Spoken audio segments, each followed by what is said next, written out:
Hey everybody, what's up? Saigan here. I got to go to a draft tournament on Tuesday this week, hosted by this awesome dude, Matt, plays locally. He was at Worlds, and he was able to get a hold of enough draft packs from the new Netrunner Fantasy Flight Games draft starter stuff thing to host a draft for 8 people. We did a half draft, which meant we had 2 pods of 4, and half the people only played runner, and then the other half only played corp. It was pretty good. There was a 7-5 split in favor of runner at the end of the night. So pretty close to being even, with runner winning out. I totally won. So I wanted to share some of my draft experience with you. The way that drafting works, if you've never done a draft in other card games before, is basically you sit down at a table of people, and you have a number of boosters in front of you. In Netrunner, you get 4 10-card boosters. At the start of the draft, everybody grabs one of their boosters, they open it up, you look through it, and you select one card, and you add it to your pool. You then pass the cards to the next person down the line. You receive the cards from the person who's passing to you. Then you select another card. It forces you to value certain cards that you would never really use otherwise, like Peacock. Peacock is a really good card in draft. I drafted 2 copies of it. I ran both of it in my deck. So I wanted to share with you what my draft pool looked like and then what deck I made from my draft pool. So real quickly, let's look over, first of all, the cards that you get in your starter pack. For the runner, and I only did runner, so I can't really comment too much on the corporation side, but for the runner, you get a identity card called the Mask. It has an infinite number of points that you can use for out-of-faction influence. It's a neutral faction. You can only use it in draft, and it has a 30-card minimum deck size. This is exactly the way the Shadow works, which is the drafting corporation for the other side. And it starts you off with 5 cards in your pool. It starts you off with 3 copies of Crypsis, and it starts you off with 2 copies of Armitage Codebreaker, or Code Cracking. Armitage. It's Armitage. I don't normally use Crypsis, but in draft, Crypsis wound up being my main breaker most of the time. Normally, I'm not a fan of it. So let's get on to it. Let's see what my total pool of 45 cards looked like. And I'll kind of explain to you why they were heavy picks for me. The first one, we're going to do events first, was Easy Mark. This one was really obvious to me. I had a suspicion going into the draft that economy is really, really, really important in draft. So I had a goal in mind to have a third of my deck be economy cards of some form or another, a third of the deck be a suite of icebreakers, and then another third of the deck just be whatever kind of utility I could come across. It was a very ranged deck. I didn't have specific strategies in mind. I went into the draft thinking, get 10 economy cards, get 2 of each specific kind of icebreaker, and then just go from there. So I went in looking for those specific things. If there was an icebreaker that I needed to get me up to the 2 of like a specific kind, like if I needed 2 code gates, I would just grab whatever code gate breakers were available. And then, I'd have Crypsis to fill it in at the end. So I took Easy Mark, absolutely amazing first pick card. There was also an emergency shutdown, a single copy that I wound up drafting. It just seems like a really solid utility card. I think I only wound up actually playing it once during the entire draft, but it's emergency shutdown. It's a good card. Infiltration. I absolutely love Infiltration in draft. Holy crap. Once I learned that both Data Raven, Scorched Earth, and Snare were all in the corporation draft pool, I was so happy that I grabbed Infiltration first shot that I did. First of all, it's economy. Second of all, it's flexible economy. You can use it to expose cards in case you think that they're running some kind of trick. which, for the record, the first draft set of Netrunner, Cyber War, uses cards from the core set, and it uses cards from the Genesis cycle. So, yes, Data Raven, Scorched Earth, it's there. It's something to be concerned about. Snare is in there. Fetal AI, oh my god, Fetal AI is in there. That one hurt. I almost died to a Fetal AI. I had no cards left in hand after it, and I was able to draw my way back out of Neural EMP range before my turn ended. I also grabbed a copy of Modded, which I qualify Modded as a kind of economy card. It's 3 free credits if you use it correctly, so I count it as economy. That was definitely a high pick for me. Networking. Networking might have been a last pick for me. It was definitely a late pack pick. It wasn't something I was really looking for, and I never actually did wind up using it. Sure Gamble. Oh my god. First pack, first pick. Do not regret it. I only got 1 copy of it, but it's Sure Gamble. When you draw it, you use it, and then you're happy because you've almost doubled your credits. Well, you know, if you're sitting at 5. Specifics. 2 copies of Test Run. I grabbed 2 copies of Test Run, and then I never wound up using it. With such a small deck size and such a large suite of breakers, I never actually needed Test Run, and on the one instance where I really needed Test Run, I didn't draw the freaking thing, and instead I drew Crypsis, which got me through. Those were all the events that I wound up drafting. In hardware, I wound up drafting 2 copies of Cortez Chip. Cortez Chip is... it's weird. It messes with the corporation's calculations. I did use it once. I held it in hand. After sneaking a peek at my opponent's R&D, I saw that they were drawing into a Hadrian's Wall, which costs 10 to res, and they ended their turn with 11. So, on my turn, I played Cortez Chip, and then I Cortez chipped the Hadrian's Wall and got to swing on their R&D for free. I don't actually remember what came of it, but I did use Cortez Chip. Lemuria Codecracker wound up taking 2 of them, did wind up actually using one. It was very useful for me to figure out where that scary ice went, and there was a lot of scary ice running around, a lot of sentries. Hadrian's Wall was in there. I'm pretty sure there was a copy of Archer in there. There's a fly flying around my room, even though it's like -5. Lemuria Codecracker was definitely very useful. The only problem with Lemuria Codecracker is that once you play it, they start assuming that you're going to be running their HQ a lot just to expose cards, which is accurate. So it's more of a trick play that's going to wind up costing you 2 clicks. You take the click to install it, and then you take another click to use it. And then, you know, for essentially... God, it takes 3 clicks to use it because you have to do the successful run on HQ. It's a really expensive infiltration, but in a limited environment like a draft, it turns out being okay. I did use it, and it did save me some pain because it told me where Scary Ice was. Next up, I also grabbed 2 copies of Plascrete Carapace. Going into the draft, the other runners and I kind of wondered if Scorched Earth was going to be a thing. I grabbed 1 copy of Plascrete Carapace early on, like as a just in case, and then I wound up with a second one down the road. Didn't actually wind up using either one of them, but I know Scorched Earth was in fact running around because I saw some people get hit by it, and I did see it go into some corporations' hands. I was just really vigilant about avoiding tags. 1 copy of Replicator. Replicator was definitely a last pick for me. Replicator is amazing in Constructed. Absolutely.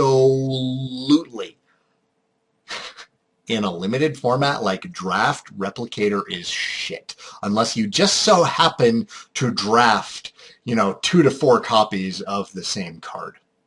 What is with these flies? Lord of the Flies in here. So yeah, Replicator, not that great in Draft. I don't think anybody got really any multiple copies of the same hardware aside from the Cortez chips and the Lemuria code crackers. It wasn't a reliable thing. Maybe if you were prepared for Replicator being in there and knowing that it would be a late pick, you might be able to do something with it, but I just didn't feel it was reliable at the time. I also managed to draft 1 copy of the Toolbox. We saw a lot of consoles going around. I saw Doppelganger, and I saw the Anarch one that lets you put free virus counters on virus cards when you play them. I can't remember the name right now. Grimoire. Grimoire was also floating around. I just happened to grab Toolbox. I kind of counted it as an economy card. It's expensive to install. Modded makes it okay. I never wound up using it. I probably could have made good use of it, though, just for the free recurring credits and 2 free link. And I'll talk about that link later. Moving into programs, I grabbed a copy of Aurora early on because we still weren't really sure what kinds of breakers were going to be available.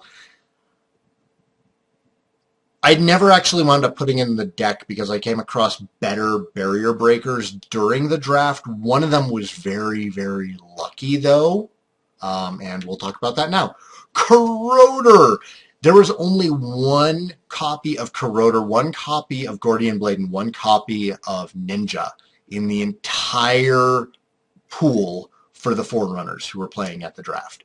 The really, really good cards, the really strong cards, there weren't many copies floating around. So yeah, the amazing icebreakers like Corroder, Gordian Blade, and Ninja, very much first picks. They'd probably be the only breakers that I would pick before a straight economy card like Sure Gamble, and maybe like it's tough to decide what I would pick over Magnum Opus, because Magnum Opus is really super strong. Like Magnum Opus is strong anyways.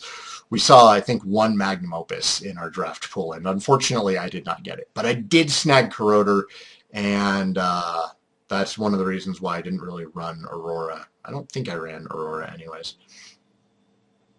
Also got a copy of Crescentis. It's an emergency shutdown. It's just an emergency shutdown that they know is coming, and it requires you to break all of the subroutines on an ice during a single encounter. And I used it. I totally used it to shut down a flare, and it was fantastic. It's one of those cards that you draft like maybe 3rd or 4th pick. It probably won't go to last pick like Replicator will, or like Battering Ram. Battering Ram got no love. There were so many Battering Rams floating around, and I think one guy got stuck with 4 of them on his last picks. But Crescentis is... It did some work for me. I was very pleased with getting to use Crescentis the way it should be utilized. 3 copies of Crypsis. Those came in the starter pack, which gives you, a base to work around. It will make your deck probably kind of playable regardless of what you draft by giving you, Crypsis. It can break pretty much any kind of ice. It's very inefficient in my opinion. I know there are a lot of people out there who use Crypsis, who swear by it. I'm still not a fan. I'm still not sold on it. I did wind up drafting 1 copy of Femme Fatale. I did see 2 more copies go around in the draft pool, so it's not terribly rare. It's a little uncommon in our draft pool using, the Cyber War boosters. It's still an all-star. Femme Fatale is always amazing. If you see Femme Fatale, probably want to draft it. If you have tutoring abilities like Test Run, which I totally heard, if you have tutoring abilities, you probably don't need more than one Femme Fatale in a 30-card deck. 2 Femme Fatales is plenty. I would not run 3 Femme Fatales in a 30-card deck. I also grabbed 1 copy of Morningstar because I didn't know what I was going to be seeing. I figured it'd just be a really expensive single install and then probably be able to break most barriers that I came across. Also grabbed a copy of Nerve Agent. This was a late pick. It was not something that I was intending on making strong use of. There was somebody who was trying to draft virus cards, and I think he picked a Data Sucker over this, which, you know, clearly that's the obvious choice. I would have grabbed Data Sucker also. Nerve Agent wound up being an all-star for me. It turned out to be a really, really, really good card, even without any extra kind of virus support. Ninja, I totally managed to snag a Ninja also. Gordian Blade was the only one of the big 3 that I missed out. And I think that's because it wound up in the same pack as Gordian Blade, and the guy sitting next to me just kind of stared at the hand for a while like, I don't know what to pick. But yeah, I got past the Ninja. I hardly had to think about it. It was a second pick on that pack. I grabbed it straight away. I do not regret it. And actually, Sentry Breakers, there were a lot of sentries in the draft pool. Like 8 out of 10 pieces of ice that I ran into were sentries. So if you're going to draft any kind of breaker heavy, for Cyber War at least, Ninja's probably safe to go. Sentry Killer's probably safe to go. Femme Fatale, of course, doesn't hurt because she's got that added utility. She's just expensive. Peacock. I drafted 2 copies of Peacock without even thinking about it. Yes, it's a little expensive to use excessively, but with the limited resources in this kind of format, I wasn't too concerned about seeing a lot, like a heavy ice wall of code gates. For 4 credits, Peacock will bust through most code gates, or at the very least, knock out and end the run subroutine. Pheromones. I also grabbed a copy of Pheromones. It was a mid to late pick. It wound up going in my deck anyways, and Pheromones combined with Nerve Agent won me the final round. Like, I steamrolled the final round. I was able to put enough pressure on R&D early that he had to ice up R&D, and then I was able to put that pressure on the remote servers, so he had to ice up the remote servers, and then I sure gambled, and then I played Pheromones and Nerve Agent in the same turn. I was like, come at me, HQ, and I just slammed into HQ the rest of the game, and there wasn't really much he could do to stop it. And every time you hit HQ, you know, it just makes Pheromones and Nerve Agent that much worse. Moving into resources, got 1 copy of Aesop's Pawn Shop. I put it in the deck. It did not wind up being that useful for me. There were a lot of cheap installations going around.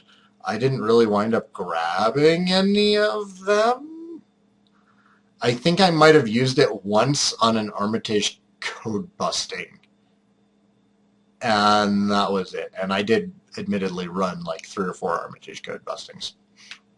How many Armitage code bustings did I have? 4, yeah. And so next card, Armitage code busting. You get 2 in your pack. I drafted 2 more because I had a suspicion that economy was going to be really, really, really important, and I was right. Economy is hugely, hugely important in draft. I know economy is hugely, hugely important in constructed, but it is especially super duper important in draft. Like, I'd say it's more important in draft than it is in constructed because you're working with such limited resources, and you're going to wind up with really expensive, normally inefficient stuff that you would never play normally because it's so inefficient. But in a draft format, it's like, oh, well, this is my freaking option. I guess I'm going to use Peacock. Having a third of the deck be economy cards, helps to make up for that and can really help you to run over your opponent if they're not prepared. Also had one copy of Bank Job. This was another early pick for me. I was happy to see it. It's a solid card. You can throw it down for 1 credit, and then you can run something like a pad campaign that you may or may not be breaking. Especially if it's like, if you know that they're probably playing that pad campaign unprotected, you can play the Bank Job, you can run it, gamble that it's a pad campaign, and then just, take your 8 credits off of Bank Job. Data Dealer. I wound up with 3 copies of Data Dealer. Last pick every time. I'm not sold on it in Constructed. I never used it in Limited. There were some people trying to run single point agendas, and you only need 6 agenda points to win for draft. So they're even more valuable than they are in Constructed. So I never found an opportunity where I would have even wanted to use Data Dealer had it been in play. Maybe somebody out there will find a use for it. I did not. Joshua B. Wound up with 1 copy of Joshua B. He was a mid to late pick early on. I think I grabbed him just in case I was going to see any data link reversals. With the 30 card minimum deck size, I was expecting it might be easy to try and mill out your opponents. With Joshua B, you can gain an extra click, you can take a tag. Suddenly you have 5 clicks to work with. You can spend 3 of those using data link reversal, and then you can spend your last click clearing the tag. And that would just be absolutely crippling in this environment. But sadly, I did not pull any data link reversals. I don't remember seeing any data link reversals. That doesn't necessarily mean they weren't there. Somebody else might have grabbed them before they made their way to me. 1 copy of Public Sympathy found its way into my hand. This was another late pick. I was never really hurting for having a larger hand size. The Plascrete Carapaces that I grabbed already made me feel kind of safe against possibility of Scorched Earth. It was just kind of a meh card. I can see it being useful dependent on the deck that you draft, but I tried drafting a very Shaper-esque deck. I tried drafting for answers to everything. 1 copy of Helpful AI. Helpful AI is awesome. Enough said. Absolutely loved Helpful AI. I used him almost every game. Underworld Contact. Drafted a copy of him. I put him in the deck, given that I had Helpful AI and I had Toolbox, and I think that was probably it, actually.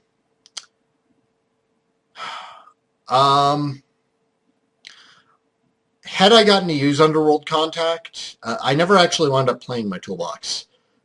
And therefore I never actually had the link for Underworld Contact. So I think he might have been wasted space in the deck, given what I wound up going with.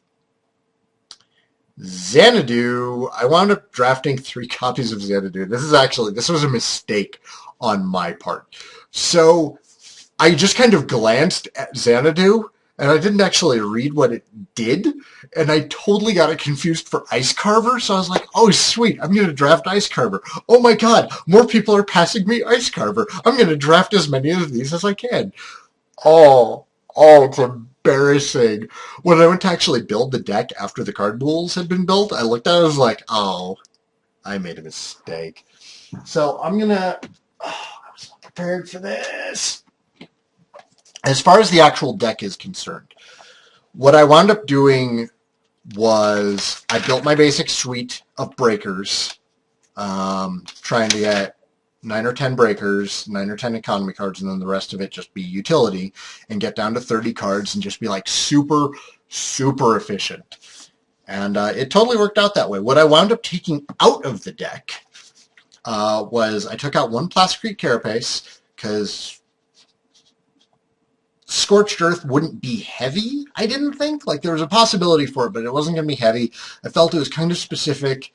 If I saw hints of possible Scorched Earths, then I would play it safe until I dug for a Plasticrete Carapace.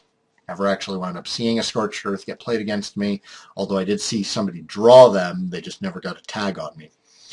I took out the Public Sympathy.